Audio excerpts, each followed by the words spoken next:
All right, let's dive in. Ready for this one? Today, we're tackling something I bet you think about more than you realize, something you definitely encounter every single day. Amazon's prices. We've got a real treat for you guys, an academic paper straight out of the Business Economics Journal. But here's the kicker. It's written by actual scientists working on this stuff at Amazon. Talk about getting the inside scoop. Yeah, it's pretty amazing to get this kind of look behind the scenes.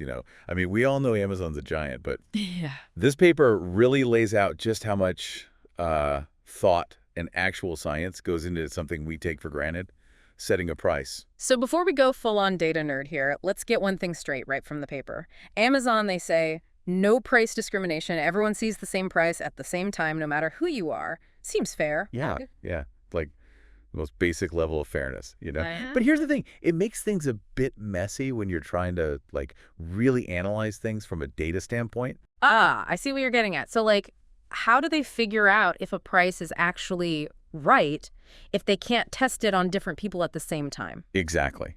It's like imagine trying to bake a cake, right? And everyone's using different ingredients and ovens and whatever. How could you possibly tell which ingredient made the cake rise perfectly? Yeah. Impossible, right? So, spill the beans. How does Amazon figure out what works price-wise? What's the secret weapon? All right, so they have these things called pricing labs. Pricing labs, huh? Sounds kind of sci-fi. Are we talking scientists and lab coats, beakers, and all that? Oh, not quite. Think of it more like this giant virtual testing ground where they're constantly running experiments on different pricing strategies. Wait, back up a sec. Not just prices, but whole strategy. Oh, yeah. They're testing out the whole system, different ways of actually determining the price, not just tweaking a number here and there.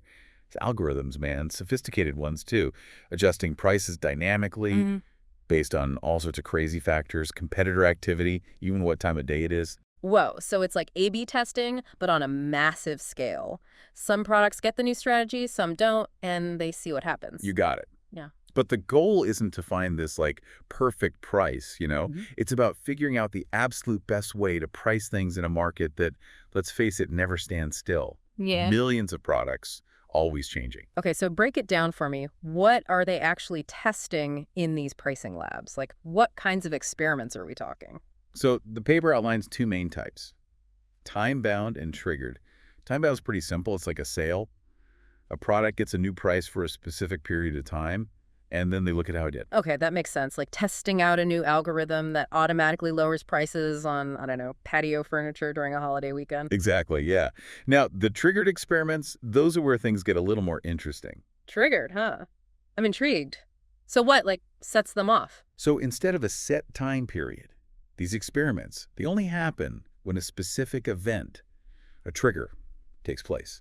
It could be something like, I don't know, a competitor suddenly drops their price on a similar product. Bam, that triggers a change on Amazon's end.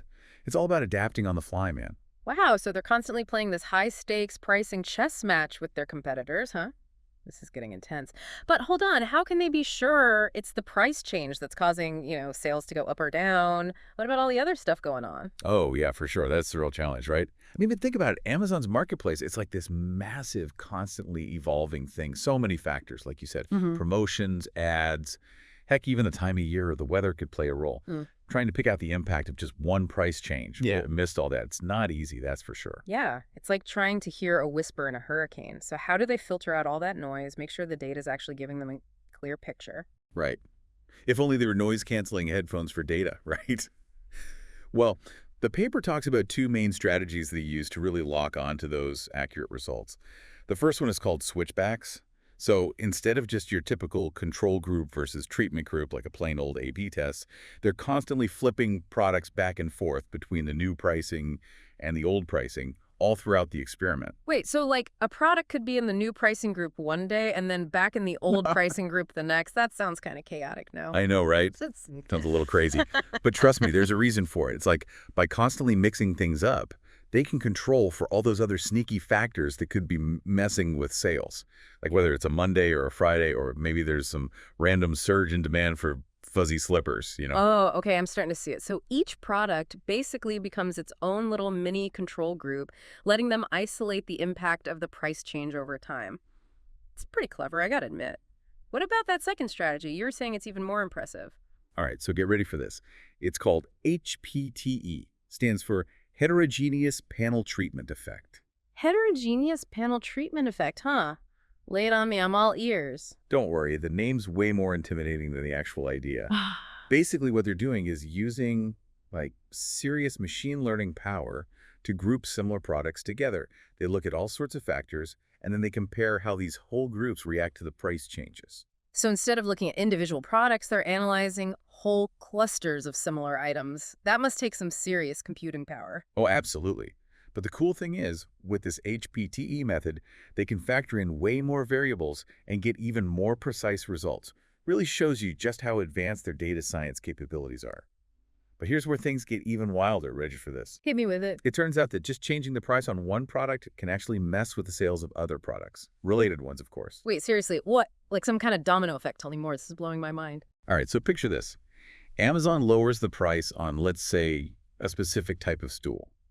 You'd think, okay, that only affects sales of that one stool, right? Nope.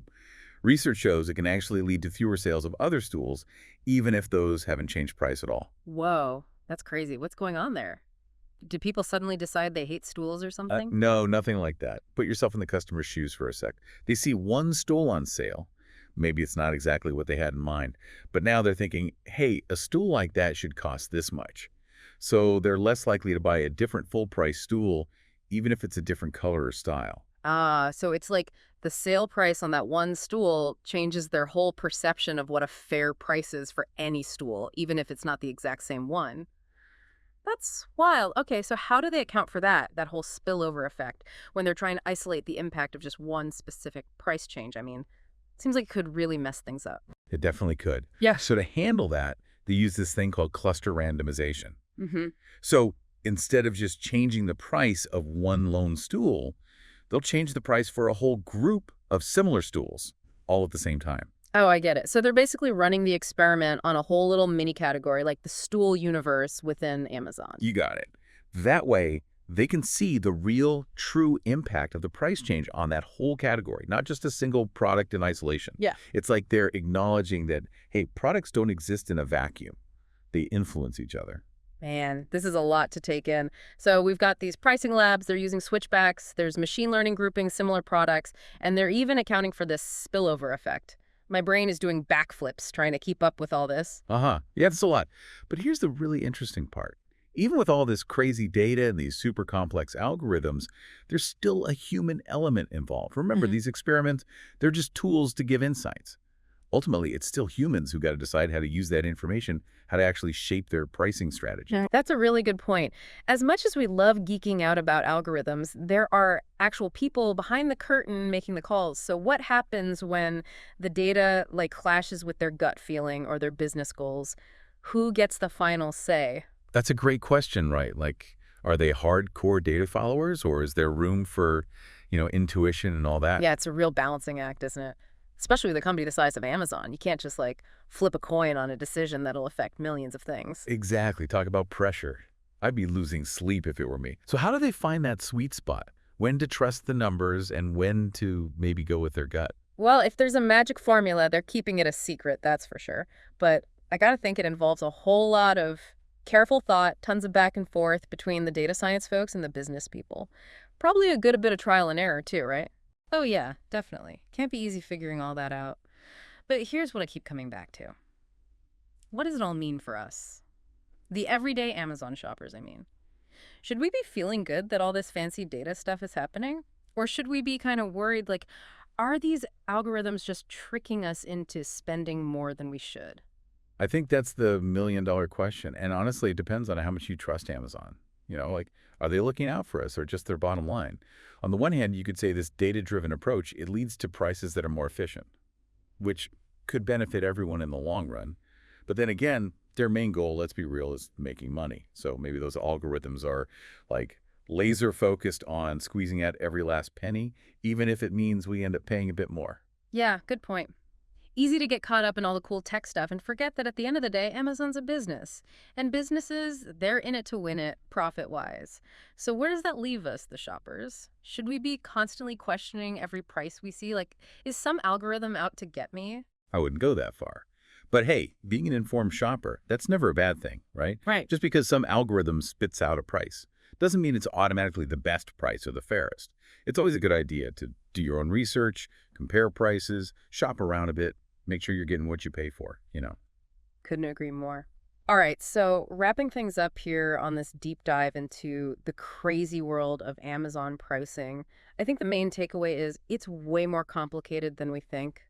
There's all this data, experiments, people making tough calls.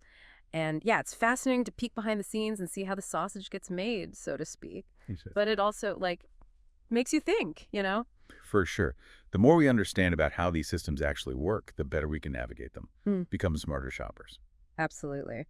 Well, great chatting with you. Thanks for joining us on this wild ride through the world of pricing science. Until next time, folks, stay curious out there.